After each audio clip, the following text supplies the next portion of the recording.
All right, boys and girls. Our next story is called Ruthie and the Not So Teeny Tiny Lie. It was written by Laura Rankin, and the publisher is Scholastic.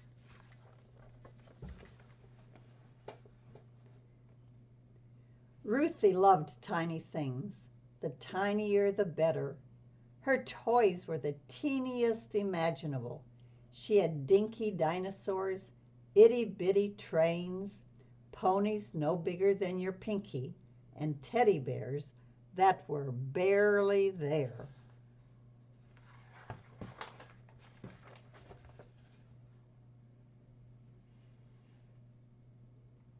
One day at school recess, after jump rope and swings, Ruthie took a turn on the twirling bar.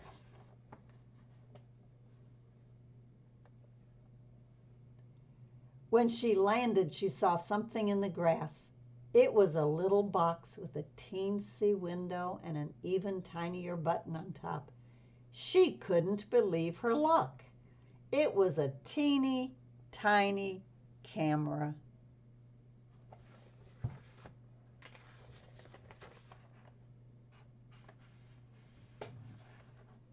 Ruthie looked through the little window.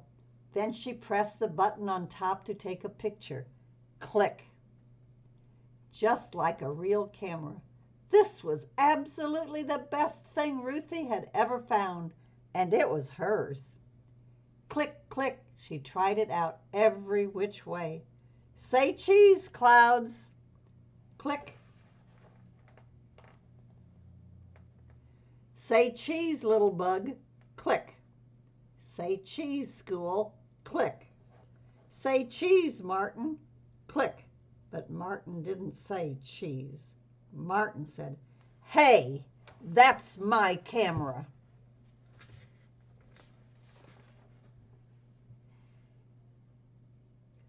Ruthie was startled. "No, it's not. It's mine. Give it to me," said Martin. "It's mine. Is not. Is to."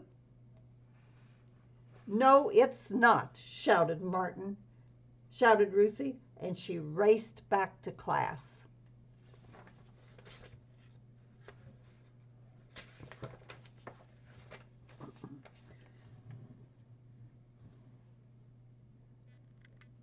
"What's going on?" asked Mrs. Olson.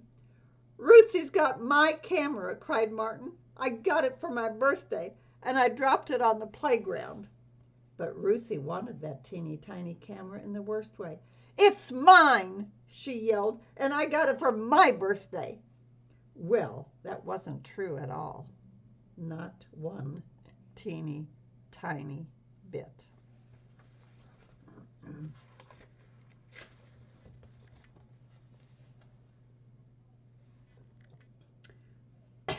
Mrs. Olson looked at Martin. She looked at Ruthie. "Goodness, this is a problem," she said. "The camera can't belong to both of you. I'll keep it safe in my desk drawer for now.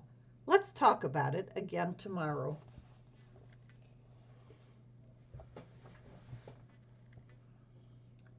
Ruthie's stomach flip-flopped all the rest of the day. She couldn't remember the answer to 2 + 2. When Mrs. Olson read a story, every word flew straight out the window. That means she couldn't even hear it, really. She didn't know what Miss Olson was reading.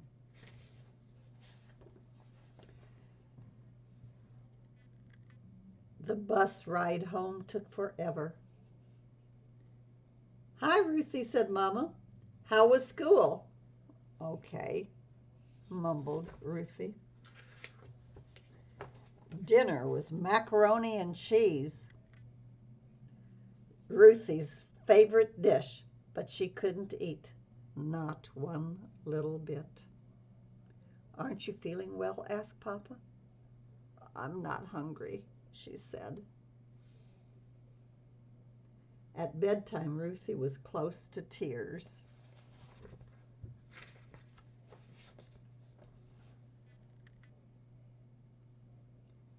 "What's the matter?" asked Mama. So Ruthie told Mama and Papa the whole story. "What do you think went wrong?" asked Papa. "I said it was my camera," cried Ruthie, "but it's not." "It's going to be okay," said Papa. "You made a mistake, and tomorrow you can fix it. I think Mrs. Olson and Martin will both understand." That's going to be pretty hard to do, don't you think? To be strong enough and brave enough to really tell the truth to Miss Olson, to give it back, the camera back to Martin. Sometimes we all make mistakes, and sometimes we do and say things that we shouldn't say and do. But the next morning, Ruthie could barely eat. Maybe Miss Olson wouldn't understand. Maybe Ruthie would have to sit in the timeout corner. Maybe Martin would never talk to her again. Maybe no one would ever talk to her again. Not one teeny weeny word. The school bell was about to ring. Ruthie took a deep breath, and she began the long walk to the front of the room. Mrs. Olson's desk seemed very far away. And just think, most of the time it didn't seem very far to go to her teacher's desk. But on this day when she had to tell the truth about a lie, it seemed a long, long way. But look at Miss Olson. Does she look angry? "Good morning, Ruthie," said Miss Olson. I have something to tell you," said Ruthie in a very small voice. "The camera, it isn't mine. I didn't get it for my birthday. I found it on the playground." And look at Ruthie. But look at Miss Olson. She's not hollering. She's not stamping her feet. She's not saying, "You terrible, wicked child."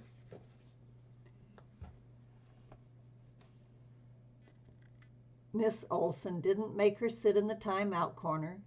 She didn't even look mad. Instead, she gave Ruthie a hug and kissed the top of her head. "Thank you for telling the truth," said Mrs. Olson.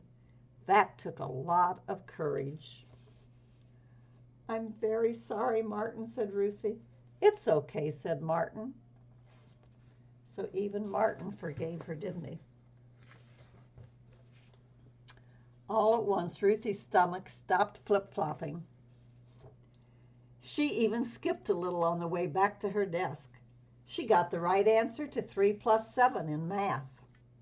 And after lunch, Mrs. Olson read the funniest story Ruthie had ever heard. And it seemed really funny now because she wasn't worrying about the lie she told. And on the short bus ride home, Ruthie realized she didn't miss the teeny tiny camera. Not one teeny tiny bit. And so that's a wonderful little story. But it's got a good lesson for us too, to always tell the truth. Okay, I'll see you in my next story.